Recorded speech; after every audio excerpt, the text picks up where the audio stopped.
Another protest this week unless new elections are announced. A march on the capital Islamabad last week was halted after clashes with security forces.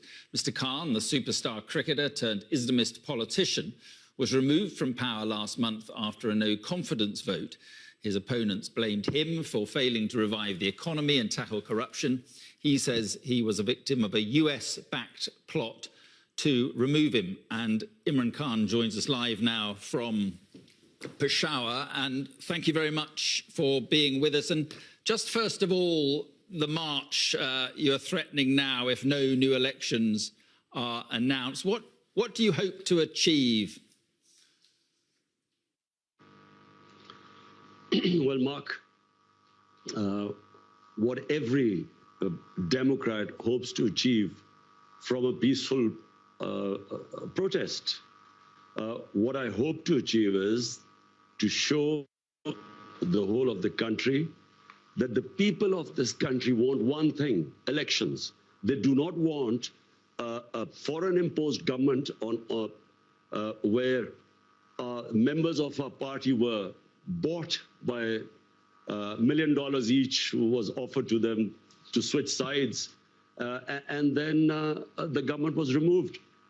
And so therefore we feel that rather than someone else imposing a government on our country, let the people of this country decide whoever they want to lead them. But you were toppled, you say, by a Western conspiracy. You called it, I think, US-backed regime change. I mean, it's quite a claim. What evidence do you have? What do you base that claim on? Well, as the Prime Minister, I get a cipher. Cipher is a secret a message sent by your ambassadors. They are sent to the Foreign Office. It's like in WikiLeaks. You know, WikiLeaks was when they broke the code, so the secret messages were relayed to the public. So I get a cipher from my ambassador in the US, and it's an official meeting he has with this American undersecretary or whatever, Donald Lu. And me as the Prime Minister, I'm reading this cipher, and it says that unless you remove your Prime Minister through this vote of no confidence, which hadn't been tabled as yet, there will be consequences for Pakistan. And if you remove him, all will be forgiven. Now, this is what me as a Prime Minister reading this cipher. And I'm the chief executive. Who was he asking to have me removed? So the next day, after this meeting, official meeting with note takers, with minutes between our ambassador in Washington and this American official, Donald Lu, next day, the no confidence motion is tabled in our National Assembly. And then members of our party, which I told you were offered these huge sums to switch sides, they start leaving our party. Our allies leave our party. And just to remind you that at this time, in the last 2 years, Pakistan's growth rate was 5.6% last year. This time was 6%. It is one of the highest growth rates in Pakistan's history. Right. Our industry was booming, exports record, remittances record, tax collection record.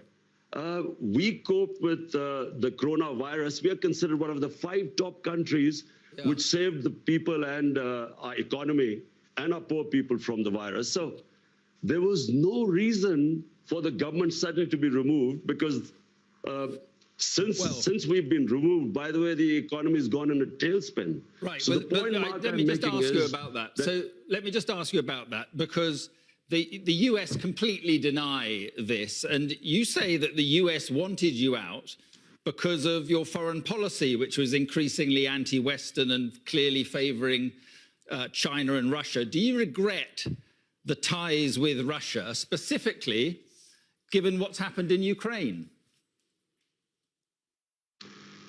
Mark, in that cipher, Donald Lu is asking our ambassador that the Prime Minister, Imran Khan, was solely responsible for his decision to tour Russia. Now, the ambassador kept trying to explain to him that this was a tour which was planned long way back, long way before Ukraine. Secondly, all stakeholders, the Foreign Office, the military establishment, we were all on one page because the military wanted hardware. We wanted to buy gas because we got depleting gas reserves. We wanted to, and this was 6 years ago, this contract was being negotiated. And we wanted to buy Imran, wheat from Russia. So the problem, but let me just get coming. The problem is that on the very day that Putin invaded Ukraine, you shook hands with him in the Kremlin. That suggests, if you know, at least that you endorse what he's doing in Ukraine. Mark, how the hell was I supposed to know that the day I landed in Moscow, Putin was going to go into Ukraine? But remember, you didn't need to go ahead with the meeting. Even then, from Moscow. So hold on, Mark. My statement as Moscow was, I have never believed in military solutions. So never did I endorse that.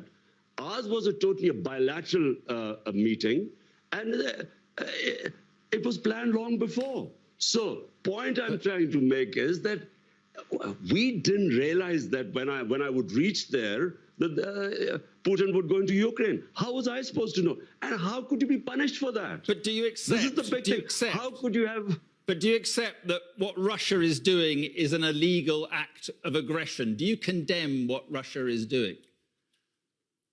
Mark, I am against all military operations. I was against Iraq war. I was against the US going into Afghanistan consistently. I'm against military solutions in Ukraine to solve problems. But point I'm trying to make is that to hold me responsible, and in this cipher, it was only me being held responsible, while our ambassador was telling us that this was a long before the tour was planned.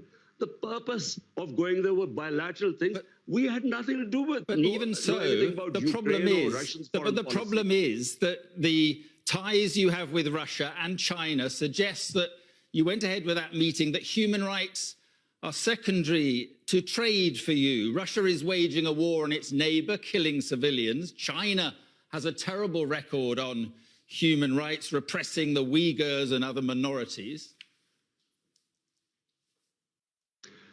Mark, I was elected by 220 million people of Pakistan to serve them.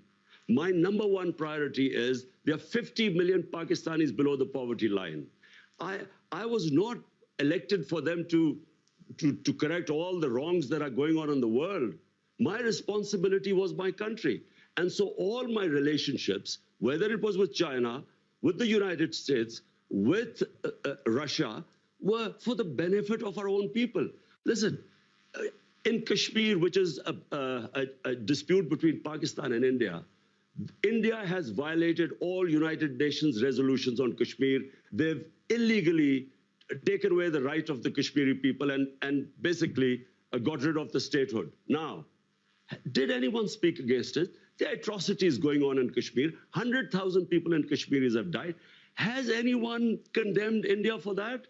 No, because India is an ally.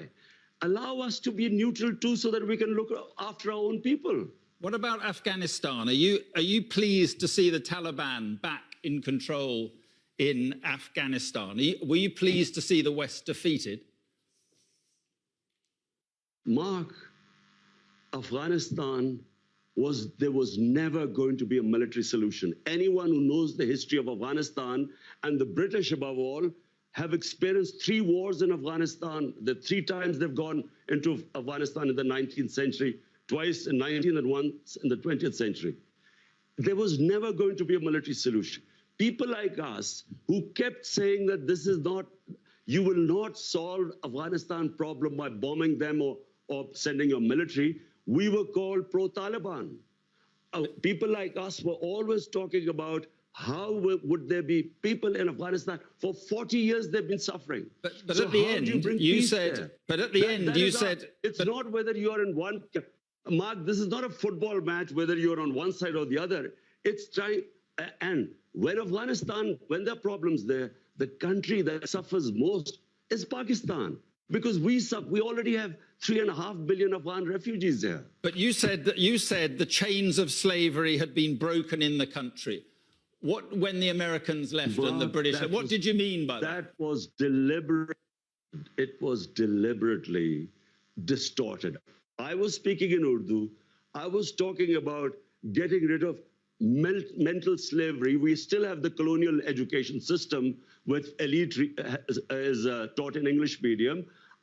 We had first time in our history had one syllabus for everyone, and I said that mental slavery is far worse than physical slavery. In that context, I refer to Afghanistan, where physical, they're fighting for their freedom. But what about the slavery of women, Imran? What about the slavery of women?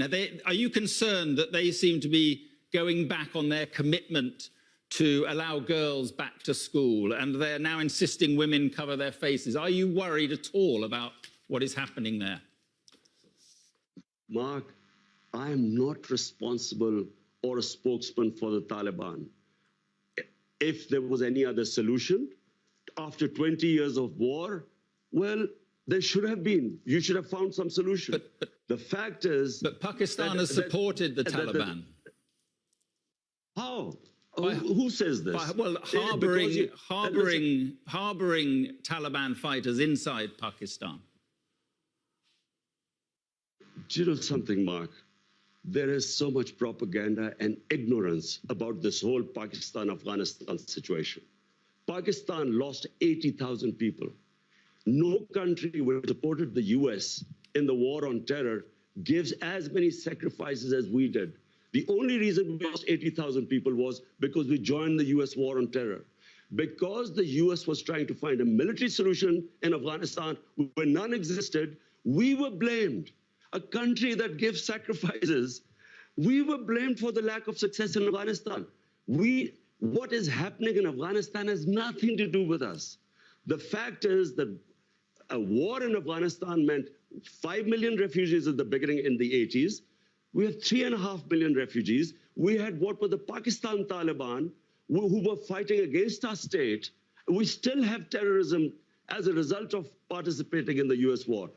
For Pakistan to be blamed, there are 3.5 million refugees. Mark, how do you stop?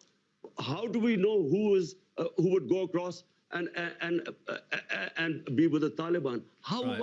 So Pakistan first time we fenced our border. There was open border before.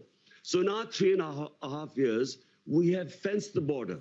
But please do not blame Pakistan. Pakistan is the collateral damage of Afghanistan. Okay. Just finally, on the elections you want, do you think that people power, you're talking about 2 million people, do you honestly think that people power can take you back to power? I'm not going to... I'm not showing the 2 million people coming out in Islamabad so I would get back into power. All we are saying is that there are two problems. One is that this is an imposed government through a regime change by Washington. Number two, they're criminals. 60% of the cabinet is on bail. The prime minister and the chief minister were about to be sentenced when they were made the chief minister and prime minister. It's an insult to this country. All we are doing is peaceful protest. Okay. We feel, let the people of Pakistan decide who they want to elect. Let's not have an imposed government from outside. Okay. Well, as I say, the Americans deny that. But listen, Imran Khan, thank you very much for being with us this evening. Thank you. Thank you, Mark.